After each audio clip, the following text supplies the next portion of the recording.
saidia masikini, uwatoe huzuni, nao wawe furahani, wapate na makini. Saidia masikini, uwatoe huzuni, nao wawe furahani. Nashukuru kwa leo kuwepo hapa Muhimbili kwenye taasisi ya mifupa MOI. Kundi hili lilikuwa mbele yenu ni Madina Foundation pamoja na wadau wetu mbalimbali ambao tumekuja leo kwa lengo moja tu la kugawa sadaka na kurudisha furaha na tabasamu kwa wagonjwa ambao tutawajulia hali. Madina Foundation lengo lake kuu lina malengo mawili ambayo katika kufanya kazi ya kuhudumia jamii. Na kuhudumia jamii tunahudumia upande wa afya na upande wa elimu. Leo kwenye upande wa afya, activity yetu kubwa ni kutoa sadaka kwa wagonjwa wenye uhitaji. Wagonjwa hao tunawahudumia wanatoka kwenye hospitali kubwa hizi tatu: Muhimbili, Ocean Road pamoja na MOI. Vile vile kwa baadhi ya wagonjwa ambao wanakuja kuleta mahitaji ya kusaidiwa wanatoka kwenye hizo hospitali za rufaa, ingawa ni wachache, wengi wao wanatoka kwenye hospitali hizi kubwa tatu. Tunawaomba wadau mbalimbali waendelee kutushika mkono kwa sababu huu ni muendelezo wa ziara ambazo tunaendelea nazo kwa kila mwezi. Mwezi uliopita tulikuwa Ocean Road na mwezi huu tuko hapa Muhimbili. Hivi vitu mnavyoona hapa mbele yenu sio tu kwa ajili ya sisi viongozi ambao tumeweza kuvitafuta. Sisi wote tuliokuja hapa tumeungana kwa kujichangisha wenyewe kidogo kidogo na kupata sadaka hii kuletea wenzetu.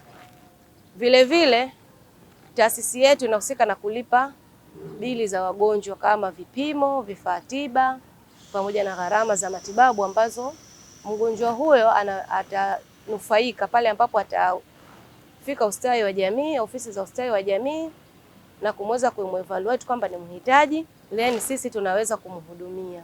Tunaomba zaidi kwa wadau ambao tunaendelea kushirikiana nao na taasisi mbalimbali, tuendelee kushirikiana ili tuweze kuisaidia jamii kwa sababu uhitaji ni mkubwa sana.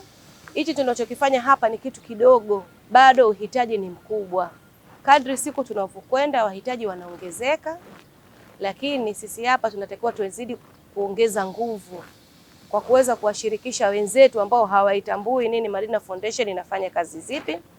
Kwa hiyo kila mmoja hapa alikuja leo au ambaye ataiona klipu hii awe balozi kwa mwenzake kwa kumwambia kwamba kuna wagonjwa kule ambao hawana ndugu, kuna wagonjwa ambao wanahitaji matibabu na hawana uwezo. Tunaomba kushikamana kwa pamoja na kuweza kuwasaidia kwa kile tu kidogo ambacho wewe Allah amekujalia.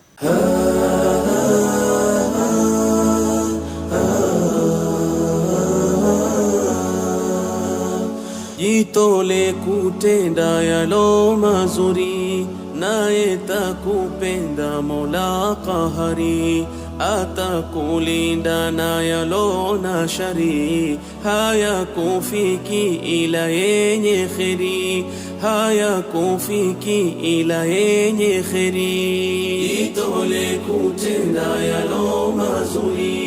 Tukiwa katika muendelezo wa ziara zetu za hospitali, leo tupo taasisi ya mifupa MOI na tunamshukuru Mwenyezi Mungu kwa rehema zake ambaye ametuwezesha kuendelea na ibada hii. Kwa jina naitwa Hasara Abdallah Hamisi, ni katibu mtendaji wa Madina Foundation. Nipo hapa kuwasilisha taarifa ya mapato na matumizi, taarifa ya fedha kwa ujumla na vitu ambavyo tumeweza kuleta katika ziara leo. Madina Foundation huwa tunakusanya sadaka kupitia groups za sadaka za hospitali ambazo tuna wanachama jumla 3,900 mpaka sasa, na huwa tunakusanya sadaka kadri ya mtu na uwezo wake jinsi ambavyo amejaliwa na Allah. Na sadaka zetu tulianza kukusanya kuanzia tarehe 12 mwezi wa 4 mpaka tarehe 9 mwezi wa 5.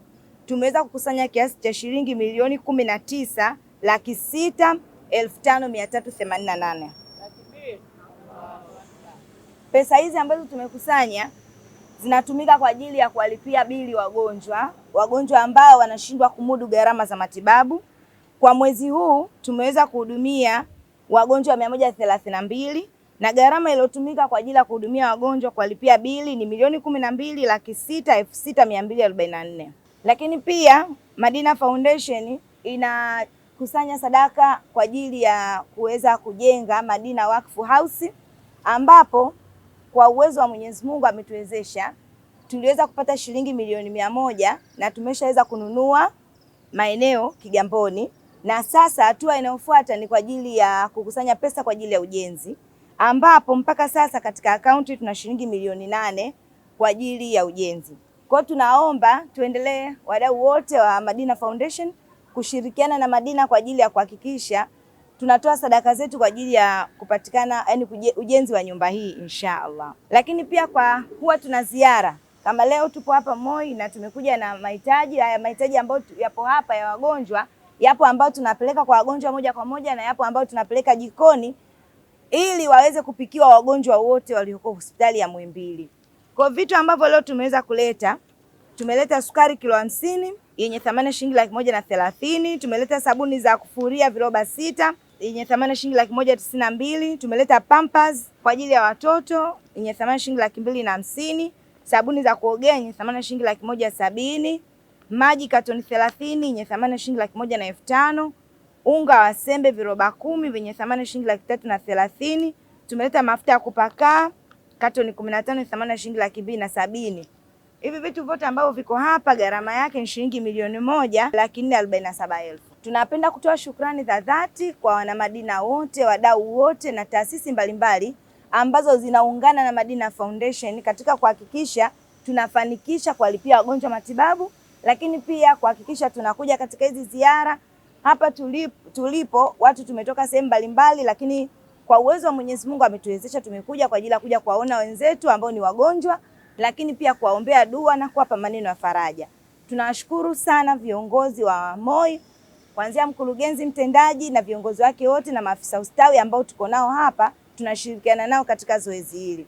Mwenyezi Mungu awalipe kila la kheri. Tunaomba tutoe shukrani za dhati kutoka Manispaa ya Kinondoni, wenzetu wa walimu wa Kiislamu ambao wamejichanga sadaka zao na wameweza kuleta Pampers kwa ajili ya watoto.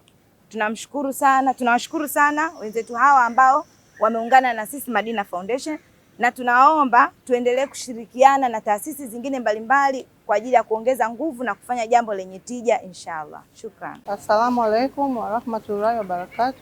Wa alaikum salaam. Kwa niaba ya mkurugenzi wa taasisi ya mifupa Moi, tunapenda kutoa shukrani zetu za dhati kwa taasisi ya Madina Foundation kwa moyo wa kujitolea kutuletea mahitaji mbalimbali ambayo wamefanikiwa kutuletea leo. Kama alivyoelezea katibu wa foundation, wameleta bidhaa mbalimbali ambazo zinalenga kuwasaidia wagonjwa ambao wamelazwa hapa hospitali. Napenda pia kutoa shukrani kwa walimu wa Manispaa ya Kinondoni ambao wameungana na Madina Foundation kuhakikisha au kuungana kuweza kufanikisha zoezi hili.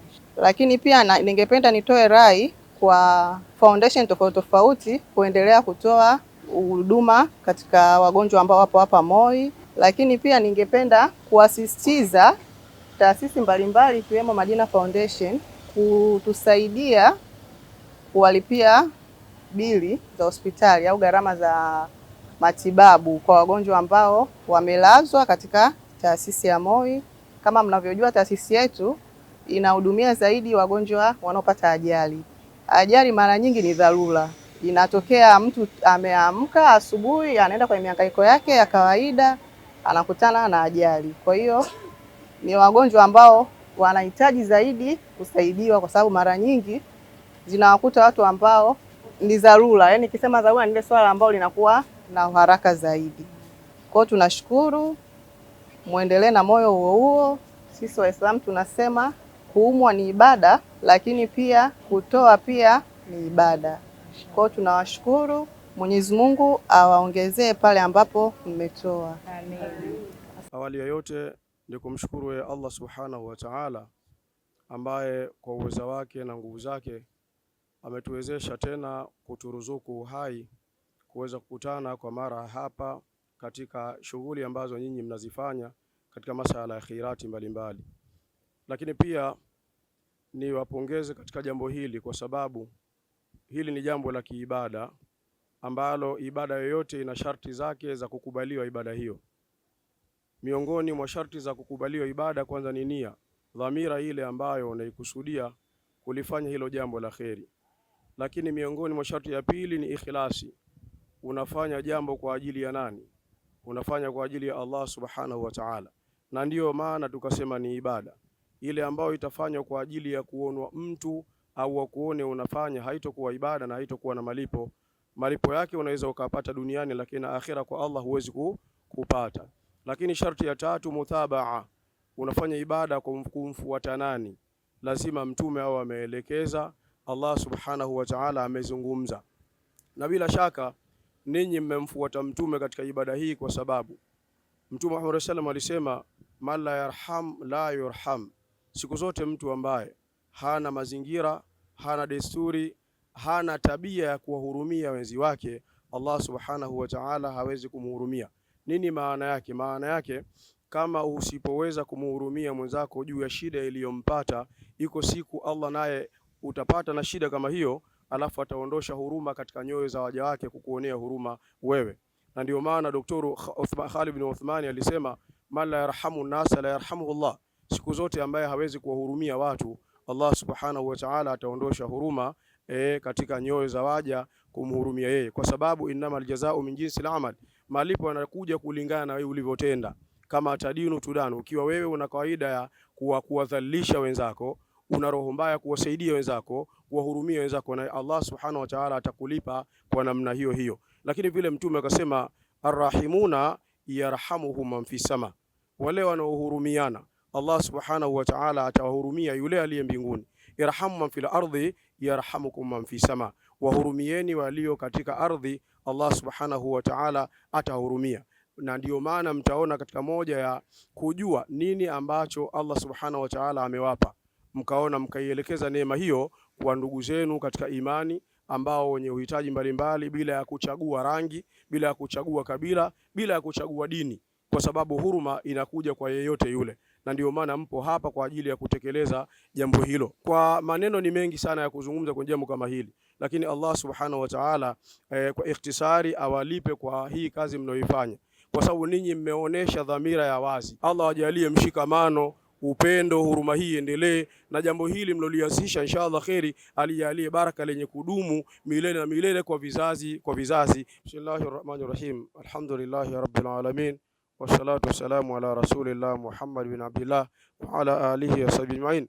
Allahumma ja'al jama'ana hadha jam'an marhuma وجعل تفرقنا من بعده تفرقا معيدا معصوما ولا تجعلنا فينا ولا معنا ولا في أمة محمد صلى الله عليه وسلم الشقي ولا حروما. اللهم ربنا لا ما يحتاج إلى البيان والتفسير، حاجاتنا إلى الكثير وأنت عالم بها خبير. حسبك من سؤالنا علمك بحالنا، حسبك من سؤالنا علمك بحالنا، حسبك من سؤالنا علمك بحالنا، ولا يقضي حاجاتنا إلا أنت فقض حاجاتنا يا قاضي الحاجات. اللهم لا سهل إلا ما جعلته سهلا وأنت تجعل الحزن إذا شئت سهل. اجعل أمورنا سيابا كل أسار. صلى الله عليه وسلم محمد وآله وسلم. الحمد لله رب العالمين.